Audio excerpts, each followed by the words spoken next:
ಕಾಲದಲ್ಲಿ ಗೆಳತಿಯರೊಂದಿಗೆ ಸಂಗೀತ ನಾಟ್ಯವನ್ನು ಆಡುವ ಸಮಯದಲ್ಲೂ ಭೂತನನ್ನು ಕರೆಸಿ ಎನ್ನನ್ನು ಕರೆಸಿದ ಕಾರಣವೇನು ತಂದೆ? ವಿಚಾರ ತಿಳಿಸಿ ಎನ್ನುವುದಿಲ್ಲ.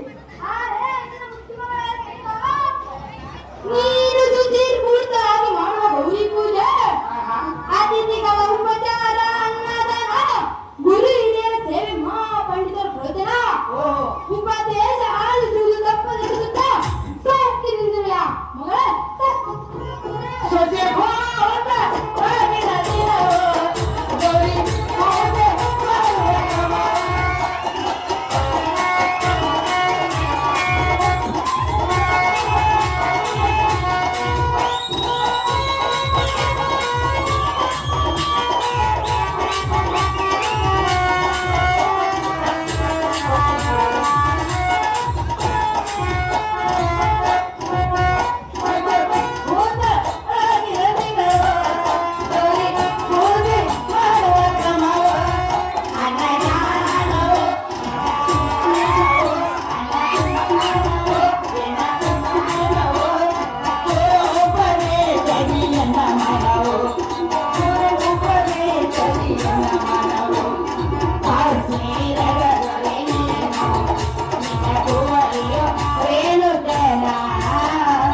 ಮಗಳ ನಿತ್ಯವೂ ಗೌರಿ ಪೂಜೆಯನ್ನು, ಅನ್ನ ಸಂತರ್ಪಣೆಯನ್ನು, ಗುರು ಹಿರಿಯರ ಸೇವೆಯನ್ನು ಸದಾ ಮಾಡುತ್ತಾನೆ.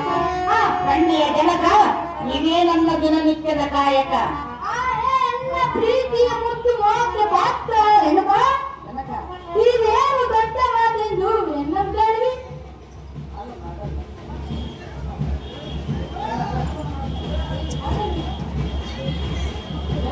ಅಮ್ಮ ನಂದರೆ ಈ ಚಿಕ್ಕ ವಯಸ್ಸಿಗೆ ನೀನು ಬುದ್ಧಿಶಾಲಿಯಾಗಿರುವುದಲ್ಲ.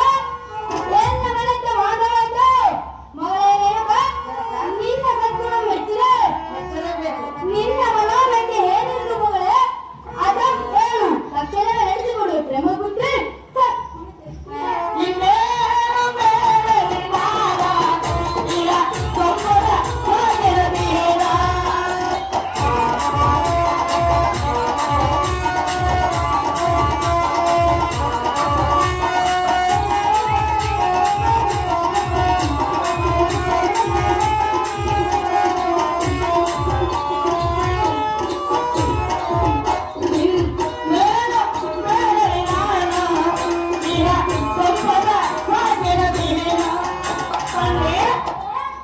ನಿನ್ನಲ್ಲಿ ಚಿಕ್ಕ ಆಸೆಯನ್ನು ಕೇಳಬೇಕೆಂದು. ಅದೇನು ಮಗಳೇ? ನಡೆಸಿಕೊಡುವೆಯಾ?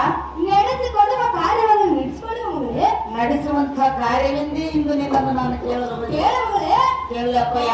ಹೇಳು ಮಗಳೇ. ಮಲಪ್ರಭಾ ನದಿಗೆ ಹೋಗಿ ಸ್ನಾನ ಸಂಧ್ಯಾನ ವಂದನ ಮಾಡಿ ಬರುವೆನು ತಂದೆ. ಮಗಳೇ, ಮಲಪ್ರಭಾ ನದಿಗೆ ಮಲಪ್ರಭಾ ನದಿಗೆ ಕರಕೋರುವೆನು.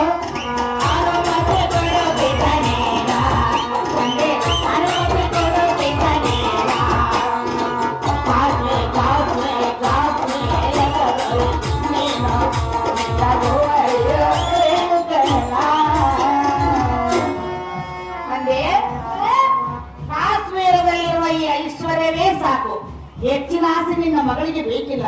ನಿನ್ನಲ್ಲಿ ಚಿಕ್ಕ ಆಸೆಯನ್ನು ಕೇಳಬೇಕಿಲ್ಲ. ಅದೇನು ಮಗಳೇ? ನಡೆಸಿಕೊಡುವೆಯಾ? ನಡೆಸಿಕೊಳ್ಳುವ ಕಾರ್ಯವನ್ನು ನಡೆಸಿಕೊಳ್ಳುವ ಮಗಳೇ. ನೀನು ನಡೆಸಿಕೊಡುವೆನೆಂದೇ ಕೊಂದಾಪುರದಲ್ಲೇ ತಿಳಿದುಕೊಂಡೆ ಬಂದೆ ಮಗಳೇ. ಆದರೆ ಕೇಳಲೆ. ಹೇಳು ಮಗಳೇ.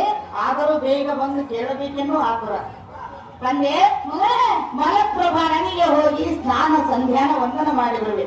ಈಗ ಅನುಮತಿ ನೀಡಬೇಕೆಂದು ಕೇಳಿಕೊಳ್ಳುವೆನ ತಂದೆ. ಈ ಚಿಕ್ಕ ಮಾತು ಕೇಳಲು ಅಲ್ಲಿಂದ ಇಲ್ಲಿಗೆ ಇಂದು ನಾನು ಓಡೋಡಿ ಬಂದೆ.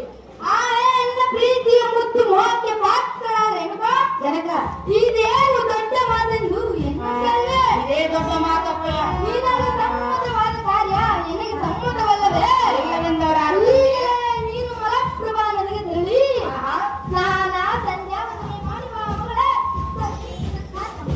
ನಿನ್ನಿಷ್ಟವಂತಾಗಲಿ ಜನಕ. ಜಡದ ವಿಖ್ಯಾತಿ ಕಾಂತಿ ಕನಕ. ಜಮದಗ್ನಿ